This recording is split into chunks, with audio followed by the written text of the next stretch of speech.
Nykyään Suomessa valitsee demokratia ja elinkeinovapaus. Tämä tarkoittaa sitä, että jokainen kansalainen saa vaikuttaa asioista päättämiseen ja saa valita, mitä haluaa tehdä työkseen. Vuosisatoja Suomessa kuitenkin syntyperä määritti sen, kuka maata hallitsi, mihin ammattiin alamainen sai asettua ja kuka sai käydä kauppaa. Tätä kutsuttiin sääty-yhteiskunnaksi. Mutta mitkä olivat säädöt Suomessa ja keitä olivat mäkitupalaiset ja muonamiehet? Aateliset olivat valtakunnan arvoosteikossa kuninkaasta seuraava. He palvelivat hallitsija virkamiehinä ja sotilaspalveluksessa ja tämän jälkeen poseerasivat tärkeissä muotokuvissa. Aatelin jäsenillä oli verovapaus ja yksinoikeus korkeisiin virkatehtäviin. Myös aateliston sisällä valitsi tarkka hierarkia. Korkeimmalla olivat kreivit ja vapaaherrat, jotka olivat hallitsijan virkamiessukuja, kun taas ritarit ja herrat olivat sotilasluokkaa. Suomen aatelisto koostui pääosin saksan ja ruotsinkielisistä suvuista, jotka asettuivat tai määrättiin tehtäviin Suomen eri osiin. 1800-luvun alussa heitä oli Suomessa noin 1000 henkeä.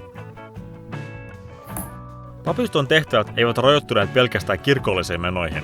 Papiston tehtävänä oli opetuslaitoksen puuttuessa väestön kouluttaminen, minkä lisäksi he tekivät virkamiestöitä ja muita pieniä hallinnollisia rooleja. Ennen Ruotsin uskonpuhdistusta pappien piti olla naimattomia, joten papeiksi piti värvätä jäseniä muista säädyistä, pääosin porvaristosta ja talonpojista. Uskonpuhdistuksen myötä pappeus ja muut säädyvirrat muuttuivat perinnöllisiksi. 1800-luvun alussa papistoon kuului noin 3000 ihmistä. Porvaristoon kuuluvat kaupunkien kauppiaat ja käsityöläiset. Ulkomaankauppa oli säilyttää vain porvariston jäsenille, ja muualta tulevien piti maksaa tuotteistaan tullia kaupunkien rajoilla. Varallisuuserot ovat säädyn sisällä suuria, ja rikkaimmat kauppiassuvuista kivottelivat varaisuudellaan ja elämäntyylillään aateliston kanssa. Porvareita oli 1800-luvun vaihteessa noin 30 000. Talonpojat, selvästi suurin sääty, koostui pääosin maanviljelijöistä, jotka omistivat maansa ja tilansa, yleensä sukutilan. Säätöön kuitenkin kuului myös jonkin verran käsityöläisiä, kalastajia, yrittäjiä ja teollisuustyöntekijöitä. Myös tässä säädyssä ero rikkaan talonomistajan ja pientä peltotilkkoa viljelevän talollisen välillä oli suuri. Tähän säätyyn kuului 1800-luvun alussa noin 250 000 ihmistä. Säätyjä yhdisti siis kotinsa ja toimeentulonsa omistus ja tietyt erioikeudet, jotka tosin muuttuivat monesti vuosisatojen aikana kunkin kuninkaan oikkojen mukaan. Ne oikeudet ovat muuttuneet niin monesti säätyjään pitkän historian aikana, että tämä video antaa vain yleiskuvan säätiön oikeuksista ja velvollisuuksista pääosan järjestelmän olemassaolojasta. Liikehdintä säätiön välillä oli hyvin vähäistä ja säädystä toiseen loikkaaminen oli harvinaista. Joskus talonpoikaispoika saattoi päästä porvarin oppipojaksi tai papiksi, tai porvarin tyttärestä saattoi tulla papin vaimo, mutta yleensä säätyyn syntynyt sosialisoitui ja avioitui oman säädyn raameissa. 70% Suomen asukkaista, eli 1800-luvun lopussa 700 000 ihmistä, ei kuitenkaan kuulunut mihinkään säätyyn. Tämä säätyihin kuulumaton, eli rahvas väki, piti sisällä myös omaa erilaista arvoasteikkoaan. Siihen kuuluvat muun muassa seuraavat ryhmät. Torpparit olivat vuokraviljelijöitä, jotka vuokrasivat osan talonpojan, papin tai aatelisen maasta itselleen viljeltäväksi ja asuttavaksi. He saivat elantonsa pääosin tästä vuokratusta maasta ja maksuivat tämän vuokran tax-värkkinä, eli tekemällä parina päivänä viikossa päivätöitä vuokranantajan tilalla. 1800-luvun lopussa Suomessa on noin 70 000 torpparitilaa.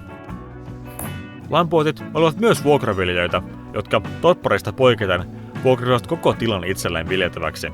Lampuotin määrä oli suhteellisen vähäinen, eivätkä heidän sopimuksensa aina olleet yhteneväisiä.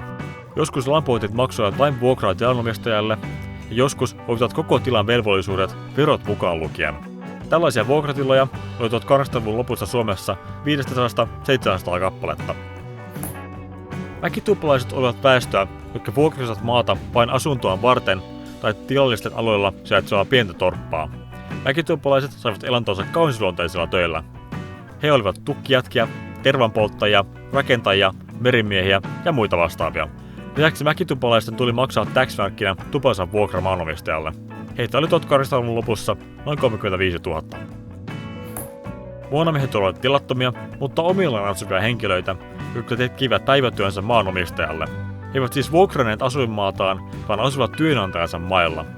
He tekivät töitä pääasiassa ylemmille säädyille, mutta joskus myös talonpojille ja jopa torppareille. Osan palkastaan he saivat työnantajan tarjoamalla ruokana, mistä johtui nimitys muonamies, koska he saivat, muonaa. Rengit piiat ja palvelusväki asuvat työnantajansa mailla ja joskus jopa samassa talossa. Rengit työskentelevät maatalon maataloustöissä, piiat maatalon kotitöissä ja palvelusväki yleensä aateliston tai papiston talossa taloudenhoitajina. Suurin osa tämän luokan jäsenistä oli naimattomia, ja avioituessaan he saattavat muuttaa omille joko torppareiksi, lampuoteiksi tai mäkitupalaisiksi. Tai, jos heille huonosti kävi, niin saattoivat päätyä. Loiset olivat yhteiskunnan alinta luokkaa, jotka eivät omistaneet itse minkälaisia asuintiloja. Se ei välttämättä tarkoittanut, että he elivät kulkureina tai joutulaisina, vaikka jotkut sellaisia olivatkin, vaan he elivät isäntätalonsa nurkassa, saunassa tai muussa väliaikaisessa asumuksessa, tehdään sitten töitä tälle tilalle tai muita satunnaistöitä. Yleensä loiset olivat yksineläjiä, mutta joskus kokonaiset perheet saattavat elää näin. Rahvaan väen joukossa liikkuvuus ryhmästä toiseen oli tavallista ja jopa odotettua. Vuonomiehen poika saattoi ryhtyä rengiksi ja naimisiin mentyä torppariksi. Jotkut heistä saattoivat olla jopa suhteellisen varakkaita. Kaikkien säädyttävien määrää on kuitenkin vaikea sanoa, sillä yleistä väestölaskentaa ei harrastettu, ja koska tilattomat eivät maksaneet veroja, ja heidän määräänsä tai varakkuuttaan tarvinnut välttämättä tietää. Säätyjen valta lähti murtumaan vasta 1800-luvun puolivälissä, kun ensimmäiset elinkeinovapautta laajentaneet lait säädettiin vuonna 1879. Sitten äänioikeutta laajennettiin ensi vuonna 1869, vuonna 1907 täysin säädyistä irtoinen hallintoelin eduskunta korvasi säätyvaltiopäivät. Näin myös tilattomat ja naiset saivat äänioikeuden, ja naisia valittiinkin heti 19 kappaletta. Vuonna 1922 torppareille annettiin oikeus lunastaa viljelemänsä maa-alue itselleen, ja näin maan omistamisen yksinoikeus laajeni pois säädyltä. Vuosien mittaan säätylakia kumottiin niin, että viimeiset laissa olleet säätyjen perusoikeuksia koskeneet lait 1700-luvulta kumottiin vuonna 1995. Oikeasti, vasta vuonna 1995. Vaikka säätyjärjestelmä onkin virallisesti lakkautettu, esimerkiksi Suomen ritarihuone pitää yllä listaa Suomessa vielä elävistä aatelissuvuista, ja sekä säädyllisten että rahvaiden sukujen varallisuus vaikuttaa vieläkin ihmisten elämään. 100 vuotta, kun ei ole tarpeeksi pitkä aika häivyttämään täysin kaikkia 100-vuotisen järjestelmän jakoviivoja.